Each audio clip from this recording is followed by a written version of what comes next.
Bienvenido a este canal de YouTube Nelter de la Cruz, queridos amigos y amigas. Por ahí no se les olvide darnos su like, acá abajo la campanita. Trayendo la conferencia de prensa de la mañanera de AMLO. Vámonos tendido.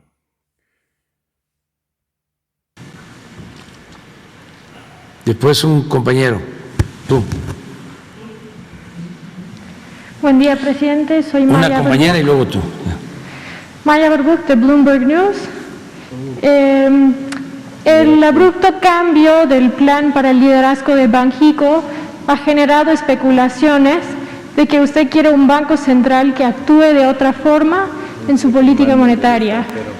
Usted ha hablado con Victoria Rodríguez qué objetivos le ha pedido para Banxico y ha hablado con ella sobre lo que mencionó la compañera, la inflación que en este momento está en su máximo en 20 años. Bueno, no está en el máximo de 20 años, la inflación. O sea, hace 4 años, ¿por qué no pones una gráfica sobre inflación para actuar con objetividad y profesionalismo? A ver, vamos viendo cómo está la inflación. Carlos nos puede enviar la información. Y acerca de Victoria Rodríguez, es una mujer, ya lo dije, responsable. Ella va a actuar con apego a las normas del Banco de México. Y desde el principio nosotros hemos expresado y hemos demostrado con hechos ser respetuosos de la autonomía del Banco de México. No hay una sola intromisión del gobierno, de la Secretaría de Hacienda, en las decisiones del Banco de México. Ni una sola. La mandaron directo a atacar. Y no lo haremos, porque nosotros sí sostenemos el criterio de que al margen de la ley nada y por encima de la ley nadie. Ahora sí hay Estado de Derecho. Antes no había Estado de Derecho. Era Estado de chueco, de cohecho.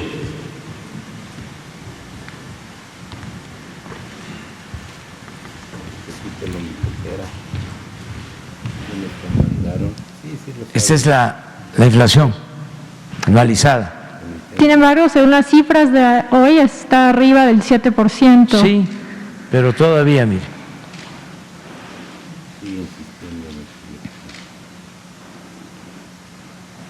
Le pagaron muy bien. Y aquí no había pandemia.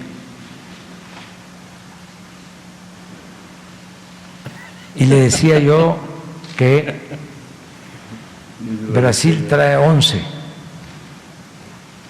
y Estados Unidos trae lo mismo que nosotros.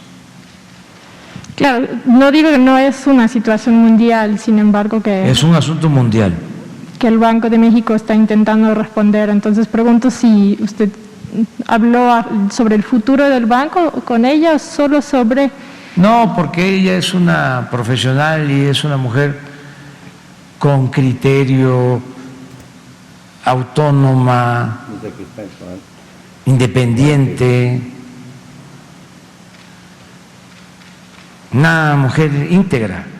No es una tecnócrata que reciba instrucciones como era antes del secretario de Hacienda o del presidente. Eso ya pasó a la historia. Me cuesta mucho trabajo, parezco disco rayado, estar diciendo que no somos iguales, pero ofrezco disculpa, la necedad de lo los voy a seguir diciendo. periodistas que son mandados.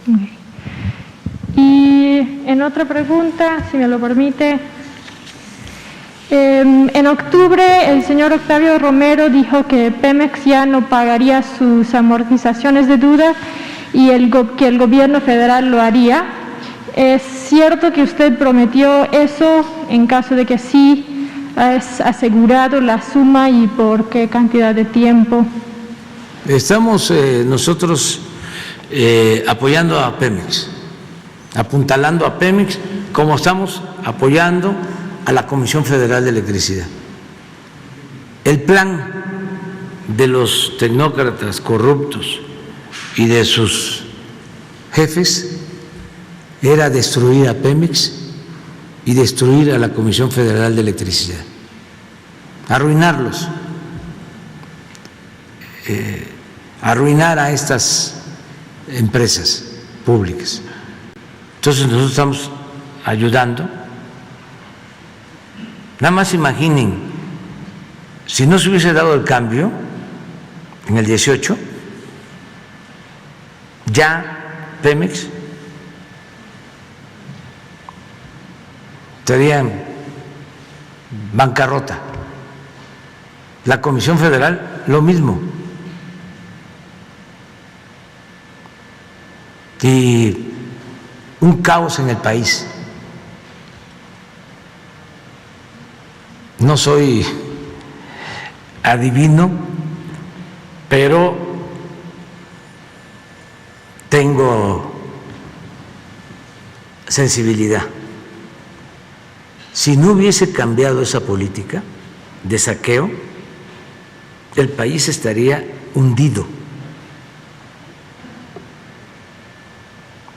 No hubiesen podido enfrentar la pandemia como lo hicimos. Hubiese costado muchísimo más vidas. Estaría el país destrozado. Y endeudado. Ahora no. Nosotros tenemos estabilidad económica, financiera, no se endeudó al país, no se ha empobrecido al pueblo, a pesar de la crisis económica. Y el prestigio de México está por lo alto.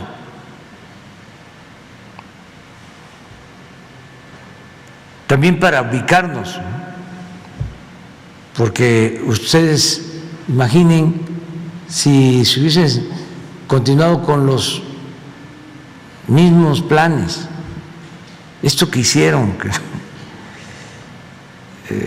voy a seguirlo repitiendo. La diferencia entre un escritor y un dirigente es que el escritor no se puede repetir, no puede caer en lugares comunes. Un dirigente sí, tiene que estar repitiendo porque su tarea es hacer conciencia.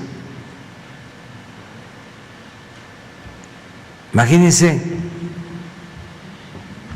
lo que significó el haber contratado gas en exceso, a precios elevados y gas que no se necesita. Un maldito de bolas. 40% de excedente de gas, que dejaron firmados los contratos y aunque no usemos el gas, tenemos que pagarlo. Eso es lo peor.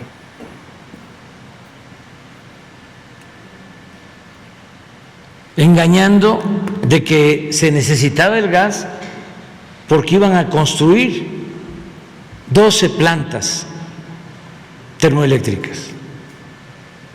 No construyeron las plantas termoeléctricas. Eso fue un parapeto. Lo que querían era el negocio de los gasoductos. Se autorizó esta operación de manera irregular. ni siquiera la aprobó el Consejo de la Comisión Federal de Electricidad.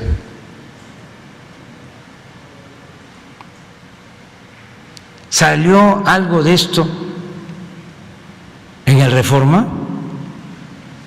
¿Dijo algo de esto Loré de Mola en su momento? Nada. Callaban como momias. Ahora es que gritan como pregoneros.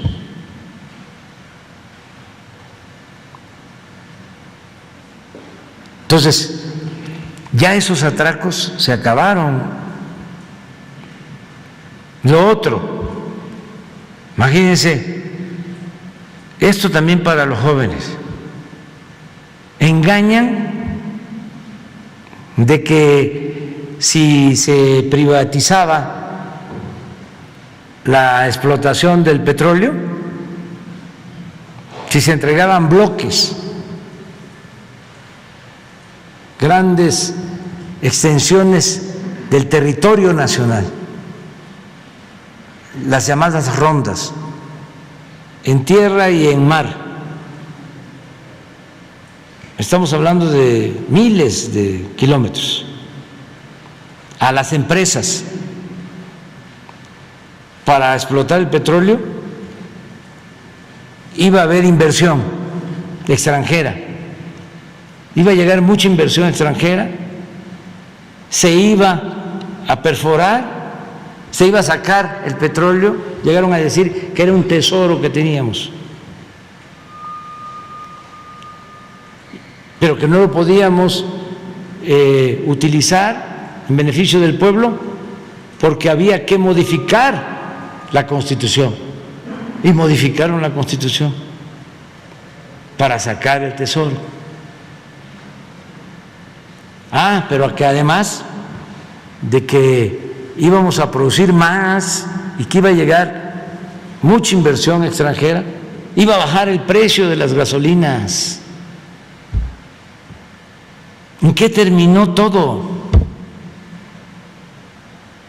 110 contratos, solo 2 están operando. En solo 2 hay inversiones. Todos los demás, ¿saben qué hicieron? Entregaron las concesiones a los allegados de los altos funcionarios públicos, familiares de los altos funcionarios públicos, y ellos vendieron las concesiones. Todavía están vendiendo acciones. Pura especulación financiera.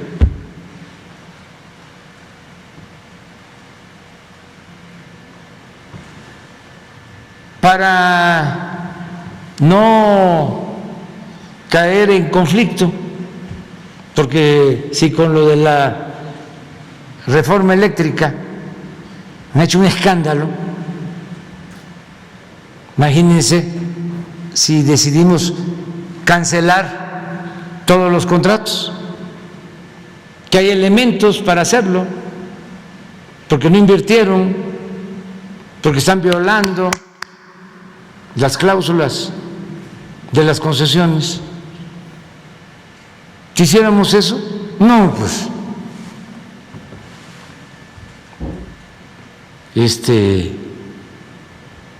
gritarían más. Entonces, ¿por qué no lo hacemos? O sea, porque ya sabíamos que todo eso era un engaño, y lo que hicimos fue fortalecer a Pemex. Y Pemex, como afortunadamente entregaron solo el 20% de todo el potencial petrolero, que no les dio tiempo, el 80% quedó bajo dominio de la nación. En ese 80% nos metimos a explorar y tuvimos suerte, y se encontraron buenas reservas de petróleo.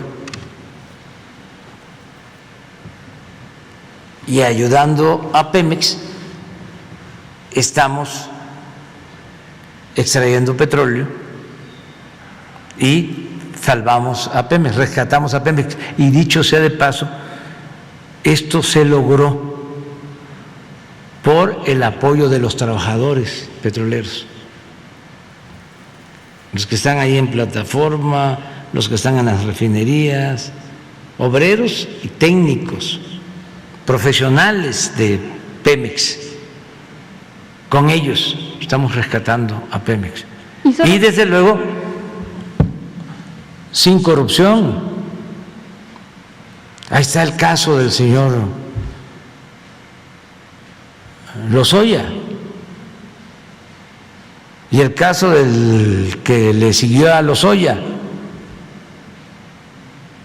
que parece que está prófugo. El caso del señor Lozoya es, entre otras cosas, muy representativo del papel de los medios. Yo recuerdo que fui a hacer una denuncia en una entrevista que me hizo Loret de Mola y él se metió a defender a Pemex, a la Comisión Federal de Electricidad, y por ahí debe estar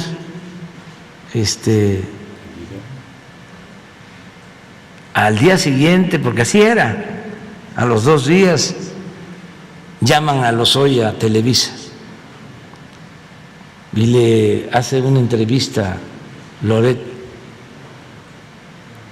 para desmentirme. Pero solo para ser muy preciso. Loret defendiendo al señor Lozoya. ¿Podría usted precisar nada más sobre la pregunta original? Como cuando usted dice que están salvando a Pemex, entiendo ese punto, pero a futuro, para ser muy preciso sobre cómo lo van a hacer, ¿el gobierno federal sí va a pagar las amortizaciones de Pemex? Vamos a seguir apoyando, respaldando. Es que la deuda de Pemex es una deuda soberana, aunque formalmente no se considere de esa manera. Nosotros no vamos a permitir que Pemex se arruine. La hacienda pública va a respaldar a Pemex mientras estemos nosotros en el gobierno y vamos a respaldar a la Comisión Federal de Electricidad. Pero no hay una promesa concreta de la cantidad de que podían pagar al gobierno. Eso no te lo puedo decir, y no porque no tenga yo los elementos o los datos. No te lo puedo decir porque todo esto se presta a especulación en bonos. Entonces, es una política que nosotros estamos llevando a cabo porque existen. ¿Tú de qué periódico eres? Bloomberg. Ah, bueno, ustedes saben perfectamente de que existen fondos buitres donde los que manejan estos fondos o los que tienen acciones en estos fondos se dedican únicamente a la especulación. Entonces, usan información privilegiada.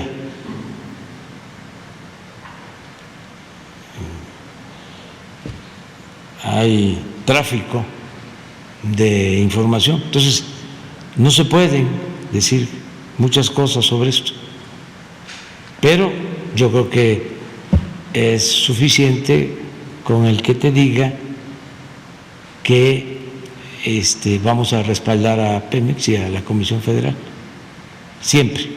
Okay. Y nada más por último, hablando de la Comisión Federal, a largo plazo usted tiene su plan para la reforma energética, a corto plazo tiene otro plan para ayudar a los consumidores con el precio de la luz, va a hacer otra cosa mientras sigue el debate sobre la reforma energética. Sí, tenemos el compromiso de no aumentar el precio de la luz y va a continuar así. Llevamos 3 años sin que haya aumento en el precio de las gasolinas del diésel y de la luz. Y va a continuar sin problema, precisamente porque contamos con los instrumentos para que no aumente el precio de la luz. No es como en España, en donde las empresas particulares que solo tienen propósitos de lucro son los encargados del suministro, o en Estados Unidos, por ejemplo en Texas. ¿Qué sucedió el año pasado, en el invierno?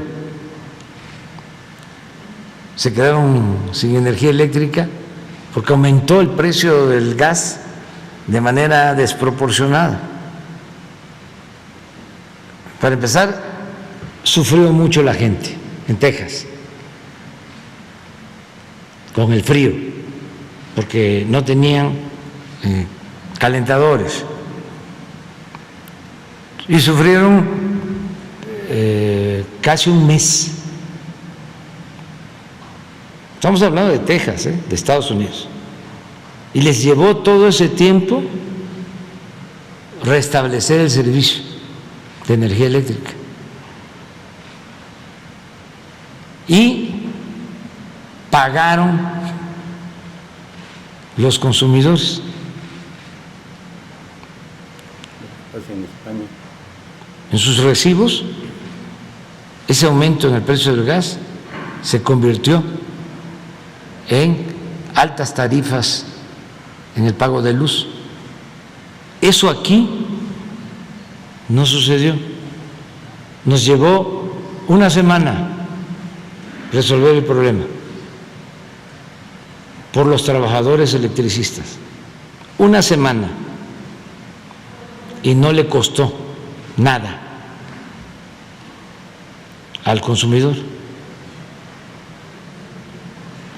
Entonces, por eso defendemos lo de la reforma eléctrica, porque no queremos que nos pase lo que están padeciendo, lo que está sucediendo en otras partes. Tenemos que actuar de manera responsable y cuidar al consumidor, poner el interés público por encima del interés particular. Antes no era así,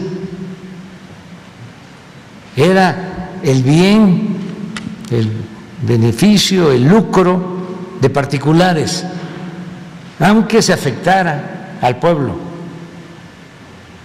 Ya eso cambió. Aquí primero es el pueblo. Segundo, el pueblo. Tercero, el pueblo. Con el pueblo todo, sin el pueblo nada. Esto no significa que no participe la iniciativa privada. Claro que necesitamos de inversión privada, nacional, extranjera, pero necesitamos que se hagan negocios lícitos,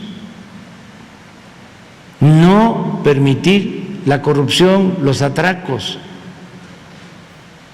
porque esto que expongo sobre el gas, por ejemplo, pues es un robo, no se le puede llamar de otra manera,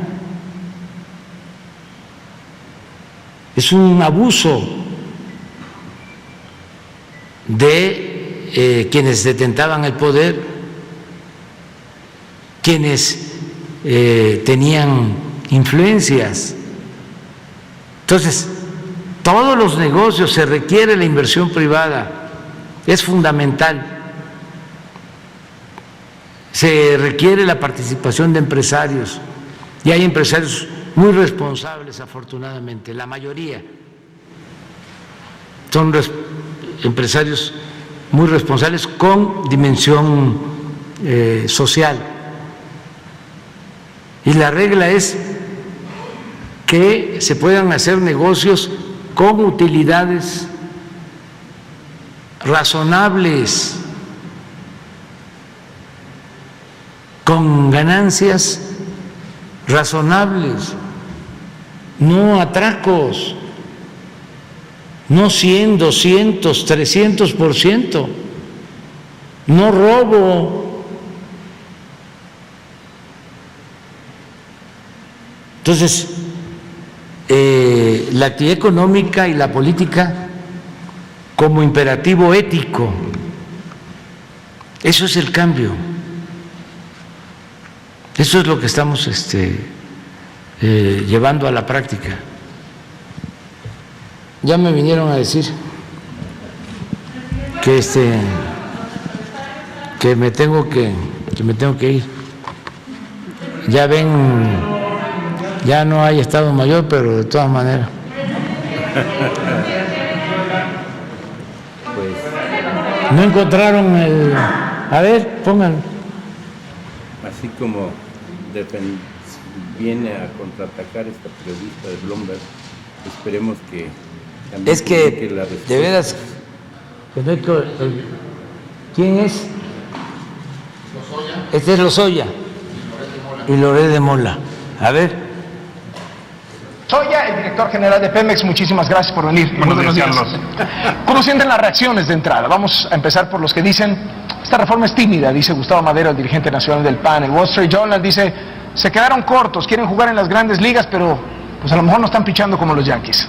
Carlos, esta es una gran reforma para México. ¿Por qué es importante para los mexicanos? Porque puede generar más de 500,000 empleos. Dice Gustavo Madero, el dirigente nacional del PAN. El Wall Street Journal dice, se quedaron cortos, quieren jugar en las grandes ligas, pero pues a lo mejor no están pichando como los Yankees. Carlos, esta es una gran reforma para México.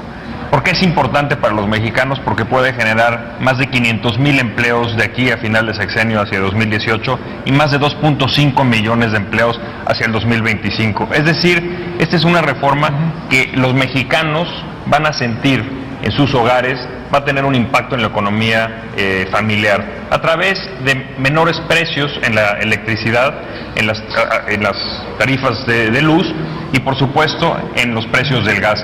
Esto es muy importante y lo más relevante, Carlos, yo creo, es para los mexicanos que Pemex seguirá siendo una empresa 100% de los mexicanos, es decir, una empresa 100% del Estado, a lo mismo que la Comisión Federal de Electricidad. Y en cuanto a este tipo de comentarios, pues yo estoy muy seguro que las fuerzas políticas van a dialogar de una forma constructiva, con datos y sin dogmas, los elementos más valiosos de esta reforma y posiblemente, ¿por qué no?, la enriquezcan. En el término de bajar los precios del gas, bajar los precios de la luz, ¿de más o menos qué porcentaje estamos hablando? Ayer el presidente Peña hacía pronósticos muy concretos de aprobarse la reforma. ¿Cuántos barriles más de petróleo? ¿Cuántos millones de BTU más de gas? En términos de ahorros, ¿de cuánto estamos hablando? Eso no lo pusieron en número. Bueno, las variables, Carlos, como el presidente Enrique Peña Nieto, uno puede medir las variables de los barriles y de las unidades de gas, pero ¿cómo se van a mover los precios en el tiempo? Pues son precios de mercado. Por lo tanto, yo te diría que hacia finales del próximo año, las familias mexicanas sí van a tener, en el caso de que esta reforma se apruebe, menores tarifas de electricidad. Esto es muy importante. Y Carlos, estamos hablando de 5, 10%, 20%, 50%. Puntos porcentuales, Carlos, pero o sea, menos de 10. Lo más importante es el gas barato al que podemos aspirar como mexicanos se traduce en más empleos. Por ejemplo, en el caso de la industria de los fertilizantes, el gas es la materia prima para producir fertilizantes. Más fertilizantes a precios más baratos se traducen en precio de alimentos más baratos. ¿Cuánto esperarían que baje el gas? ¿También unos puntos porcentuales? Carlos, el precio del gas, a diferencia del precio del petróleo, son precios regionales. Y en el precio Norteamérica ronda de alrededor de $3.3 la unidad de gas. ¿Tú sabes cuánto cuesta esto en Asia? Alrededor de $16 la unidad y en Europa alrededor de 12. Es decir, no son 20 o 30 o 50% más baratos. Es una tercera parte del precio, una cuarta parte del precio. Esta oportunidad de tener un México competitivo se la debemos de otorgar a los mexicanos. Pero insisto en los descuentos, de más o menos cuánto estamos hablando, porque es lo que más me está preguntando la gente a través de Twitter. Pues estamos hablando de puntos porcentuales y yo creo que cualquier persona, si su tarifa de luz baja 1, 2, 3 o 5% o hasta un 10% en los siguientes años, estará muy contento. contenta, porque eso va a tener un impacto en su cartera, va a tener más ingreso disponible. ¿Por qué no le llaman privatizar? ¿Hay miedo, digamos, a ese concepto? Estoy consultando la Real Academia Española y dice, privatizar es transferir una empresa o actividad pública al sector privado. Hay una actividad pública que antes solamente hacía el Estado y se va a transferir, se va a invitar también al sector privado. Pues es privatizar. ¿Por qué el miedo a ese término? ¿Está satanizada la palabra? Yo no creo que sea un miedo, Carlos, simplemente hay que ver nuestra historia. La conquista de el haber recuperado la industria petrolera para las manos de los mexicanos es muy importante. Y esta reforma, Carlos, garantiza que la nación siga siendo 100% el propietario de los hidrocarburos. No hay intención aquí de otorgarle la propiedad del subsuelo a los privados. ¿Por qué? Porque es de los mexicanos. Así de simple, y esa es nuestra historia. Pero lo más importante es que el texto constitucional que propone Enrique Peña Nieto es palabra por palabra el mismo texto constitucional del artículo 27 que promulgó el ingeniero Lázaro Cárdenas en 1940, el general Lázaro Cárdenas. Ahora, ¿siente que esto desarticula la oposición de la izquierda? Nosotros no estamos pensando en tácticas políticas, estamos pensando en la sustancia, en una reforma de calado que tenga impacto en la economía familiar y en el número de empleos. Repito, 500,000 empleos de aquí a final del sexenio y 2.5 millones hacia el 2025. Carlos, esta oportunidad para los jóvenes mexicanos para transformar el petróleo en tecnología, el petróleo en empleos, es muy importante, es única y debemos aprovecharla. Pemex le da muchísimo dinero al erario público, es decir, se financia el gobierno buena parte debido a Pemex, y una de las cosas que plantea esta reforma es que esto deje de suceder. Entonces Pemex va a dejar de mandarle toda esa cantidad de dinero al gobierno, pero el gobierno va a seguir gastando lo mismo. ¿Qué van a hacer con ese dinero? ¿Qué va a pasar con ese boquete? Es una interpretación que se debe dar en otro sentido, Carlos. Porque lo que piensa todo el mundo es, pues van a subir los impuestos para compensar. Las finanzas públicas están ahí para construir escuelas, para construir carreteras, para construir hospitales, y por lo tanto hay que pensar en finanzas públicas fuertes en este país. Y Petróleos Mexicanos es una empresa de los mexicanos y está para contribuir a las finanzas públicas para que estos proyectos sociales se puedan llevar a cabo. Es decir, hay que generar riqueza para disminuir la pobreza. Una reforma energética va a generar más riqueza y por lo tanto más impuestos, Carlos. No se van a crear estos boquetes de los que se está hablando en el mercado.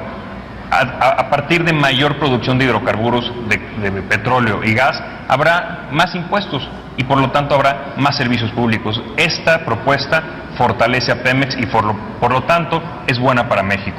Los dos polos. Los mercados ayer reaccionaron pues negativamente, bajaron, esperaban más inversión, pero más posibilidad de que la iniciativa privada participara en Pemex. ¿Qué responden ustedes ante los mercados, ante las empresas petroleras que querían más?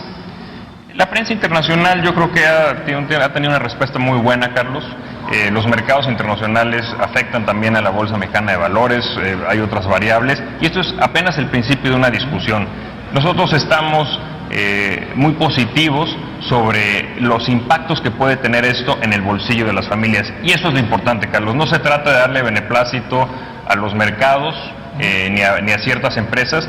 Cuando construimos esta reforma la hicimos pensando en los mexicanos. ¿Y sí van a estar interesadas las empresas? Porque otra de las voces de alerta de ayer decían, no, pues esto no les va a gustar a las empresas. Creo que decían en el PAN, ellos quieren más, nadie va a querer venir a invertir. La prensa internacional ha reaccionado de una forma positiva a esta reforma, nos congratulamos de esto y ya se expresarán las distintas empresas, tanto mexicanas, que esperamos sin duda que esta reforma beneficie más que a nadie a las empresas mexicanas, que se contraten a los mexicanos, que se capaciten ingenieros mexicanos, y las empresas internacionales que participen a través de los contratos de utilidad compartida o invirtiendo directamente en otro tipo de activos, ya expresarán su interés. Del otro lado, Andrés Manuel López Obrador dice, están cometiendo el atraco del siglo.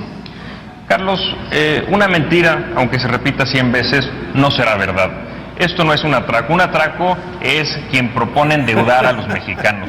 Un atraco implica regresar a aquellas historias que nos tocaron inclusive a nosotros, en donde los mexicanos nos endeudamos, se cayó el precio del petróleo y todas las familias sufrieron. Pemex ya no puede seguir endeudándose. Hay que cambiar nuestra historia por historias de éxito para las familias mexicanas. ¿Está quebrado Pemex? Pemex tiene unas finanzas endebles, Carlos. ¿Y por qué? Porque, si me permites hacer el contexto, en los últimos 10 años Pemex ha pasado de producir en su pico 3.3 millones de barriles a producir 2.5 millones de barriles diarios. ¿Por qué? Porque ya no hay petróleo abajo. Carlos, inclusive en gas. Hoy en día México es un importador neto de gas. 33% del gas que consumimos en nuestro país es importado. Estamos en riesgo de convertirnos en importadores netos de energía. Esto no es justo para nuestras siguientes generaciones. Tenemos la oportunidad de cambiarlo a través de incrementar nuestra producción y sobre todo transformar hidrocarburos en empleos. Ahora, si no pasa la reforma energética, ¿eso quiere decir que Pemex y la CFE van a quebrar? Hay sin duda riesgos, Carlos, no podemos dilatar esta discusión. ¿O sea, riesgos de que quiebren? No necesariamente quiebren, sin embargo, se tendrán que hacer ajustes importantes a ambas empresas de no pasar esta reforma. Por lo tanto, despidos masivos, cosas así. No, lo más importante, Carlos, es pensar, y yo veo muchas coincidencias en el ambiente político en México, estoy seguro que en el Congreso se debatirá con datos y no con dogmas esta reforma energética que tanto PAN, PRD y PRI quieren que suceda. Ahora, es importante saber el plan B. Si no pasa la reforma, ¿qué va a pasar? Es decir, ajustes importantes. ¿De qué ajustes estamos hablando? Yo estoy convencido que esta reforma transitará y espero que también sea enriquecida de una u otra forma por las distintas fuerzas políticas. No hay plan B. Carlos, estoy seguro que esta reforma pasará. ¿Por qué? Porque es buena para México y es buena para los mexicanos. Va a pasar. Todo el mundo sabe que el Sindicato de Petróleos Mexicanos es un nido de corrupción. ¿Por qué no tocan al sindicato? Como tú sabes, la ley en México le da autonomía a los sindicatos y Pemex y el gobierno federal serán respetuosos de esta autonomía sindical, sin embargo vigilarán que los intereses del sindicato estén alineados con los intereses de la empresa. ¿Por qué? Porque la empresa es de todos los mexicanos y hay que velar por esos intereses. Pero Carlos, yo quisiera hacer un señalamiento. Las reformas en otros países han fortalecido a las empresas estatales. El caso de Colombia. Hace 10 años lograron una reforma que logró duplicar la producción de hidrocarburos en 10 años. En el caso de Brasil, de 1993 a la fecha, después de haberse promulgado una reforma muy similar, la producción de hidrocarburos se logró triplicar. Hoy en día, tanto Ecopetrol, empresa colombiana, como Petrobras, son empresas referentes a nivel mundial y son empresas fuertes de las cuales todos estos ciudadanos de estos países están orgullosos. Y estoy seguro que así será en el caso de Petróleos Mexicanos a partir de esta reforma del presidente Enrique Peña Nieto. Emilio Lozoya, director de Pemex, gracias por venir. Muchas gracias, muy Carlos. buenos días. El director general de Pemex, el debate va para mucho, vamos a tener aquí a todas las voces, seguramente estaremos entrevistando al director de Pemex otra vez, porque va para varios meses, a ver si por ahí de septiembre, en el periodo ordinario de sesiones del Congreso, toman una decisión los legisladores, si la aceptan o no. Imagino que es lo que están pensando, ¿no? En septiembre. Carlos, lo más importante es, entre más pronto se apruebe esta reforma, más rápido se van a crear esos 500,000 empleos directos en la industria energética en nuestro país, y eso es lo más importante. Concentrémonos en esta reforma que es buena para México. Vamos a ir viendo cómo se desarrollan las cosas. Primero, final. Aquí está. Bueno, ahí nos vemos. Dios. Pues ahí está la mañanera de AMLO. Gracias por ver este canal. No se les olvide darnos un like ahí abajo a la campanita. Suscríbanse, échenos la mano. Bye.